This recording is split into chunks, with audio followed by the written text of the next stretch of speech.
की लूटन मौसी है ना, उनकी बेटा बहू उन्हें गोवा ले जा रहे हैं। अरे क्या बात कर रही है बहू, उसके तो ना मुंह में दांत है ना सर पर बाल, क्या करेगी गोवा जाकर। अपनी अपनी किस्मत है माँ जी, लूटन मौसी मरने जो वाली है। हैं? अरे बहू ये कैसा मरना हुआ जो पहले से ही पता है और ऊपर से गोवा भी घूमने जा रही है। बोला ना माँ जी, ये अपनी अपनी किस्मत है। बात हुई थी मेरी लूटन मौसी की बहू से, बोल रही थी कि चलो दवाई में जो पैसा लगेगा वो गोवा में लगा देते हैं। सास को बहू की बात से पता नहीं क्यों नफरत की बदबू आ रही थी, लेकिन वो कुछ नहीं कहती और कमरे में जाकर लेट जाती है। क्या बात है, लूटन के तो मजे ही मजे है। वैसे आइडिया बुरा नहीं है, थोड़े से पैसे लगाओ और सीधा गोवा की सैर। मैं भी चलती हूँ गोवा। अगले रोज सास तय वक्त पर उठती नहीं। अरे देखो जी, माँ जी अब तक उठी नहीं। आज दूध वाले से दूध और काम वाले के लिए दरवाजा मैंने ही खोला है। अब कम से कम माँ जी का ये तो सुख है कि सुबह जल्दी उठना नहीं पड़ता। अरे बड़ी अजीब हो तुम, मेरी माँ सुबह से उठी नहीं है और तुम्हें चिंता दूध और काम वाले की है। अरे तुम्हें चिंता है ना तो जाओ जाकर देखो क्या हो गया। वैसे मेरी किस्मत कहाँ लूटन मौसी की बहू जैसी। बेटी को माँ की चिंता होती है, वो सोचता है कि कहीं माँ की सांसें तो नहीं रुक गई और हमें पता ही नहीं चला। बेटा माँ के कमरे में जाता है और वहाँ जाकर, माँ क्या हो गया है तुम्हें?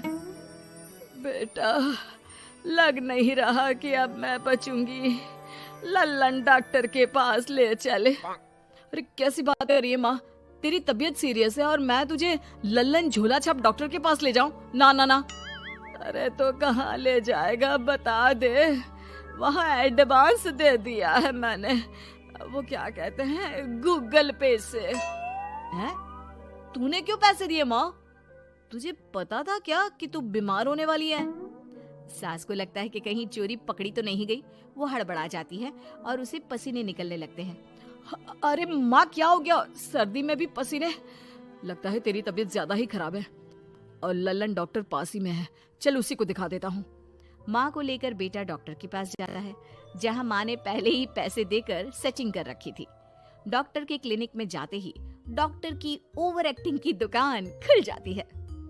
हाय राम माँ जी, हे भगवान, अब तो कुछ नहीं हो सकता, ये तो मरने वाली है बेटा।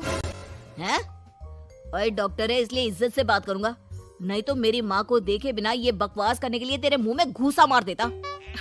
अरे ना ना बेटा ऐसे मत बोल, वो डॉक्टर है, उसे वो दिख जाता है जो किसी को नहीं दिखता।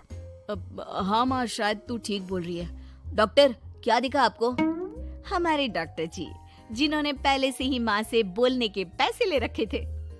यमराज, काला भैंस, वो तुम्हारी माँ को ले जा रहा है, ले जाओ इन्हें। यार माँ ये डॉक्टर ही है तांत्रिक, क्या क्या बोला जा रहा है?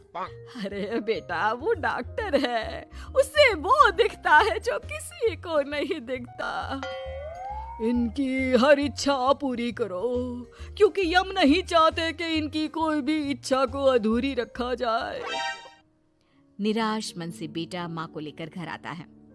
माँ आज से मैं ऑफिस नहीं जाऊंगा, चल तुझे वो झूले वाले पार्क में ले चलता हूँ जहाँ तू पिताजी के साथ जाया करती थी। ठीक है बेटा चल, लेकिन साथ में वो बीड़ी का बंडल रख लेना, तेरे पिताजी वहीं झाड़ी में पिलाते थे मुझे। हैं? माँ कैसी बात कर रही हो? वैसे भी जीवन के 4 दिन बचे हैं और तुम। अरे देख बेटा, ना पिलानी तो ना पिला, लेकिन सुना ना तूने डॉक्टर ने क्या कहा कि मेरी कोई इच्छा खाली नहीं रहनी चाहिए।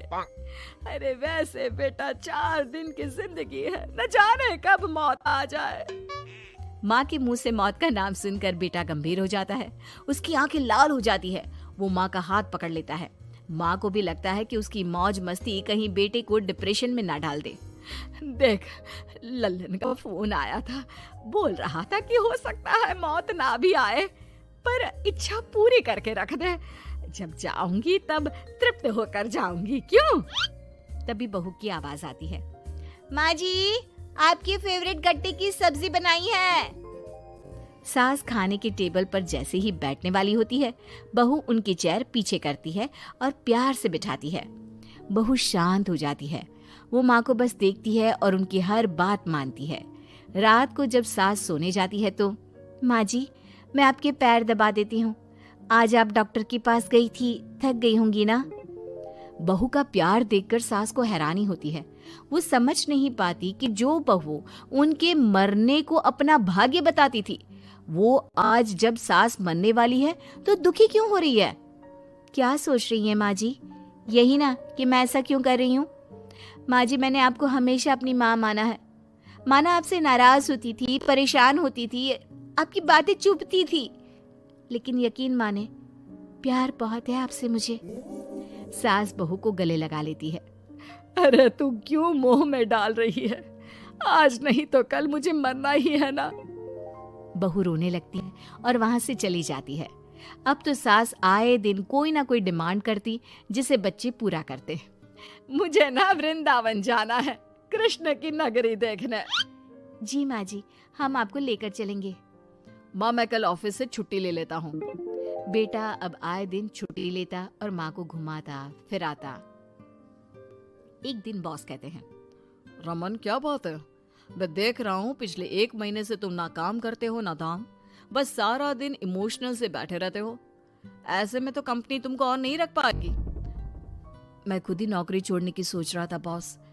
वो क्या है कि माँ का आज नहीं तो कल कभी भी देहांत हो सकता है।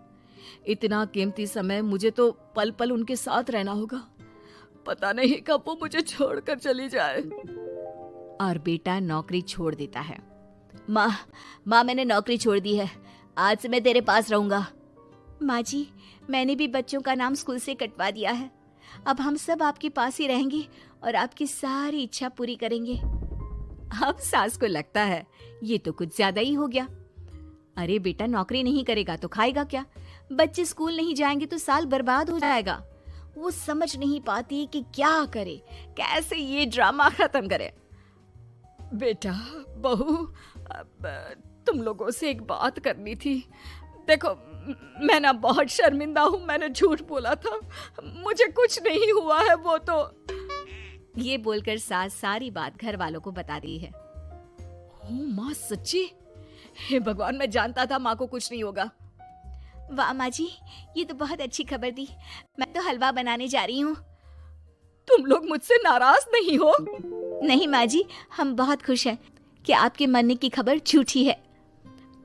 माँ, शायद मैं तेरे ठीक होते ही तेरा इतना ख्याल रख लेता तो तुझे ये नाटक करने की जरूरत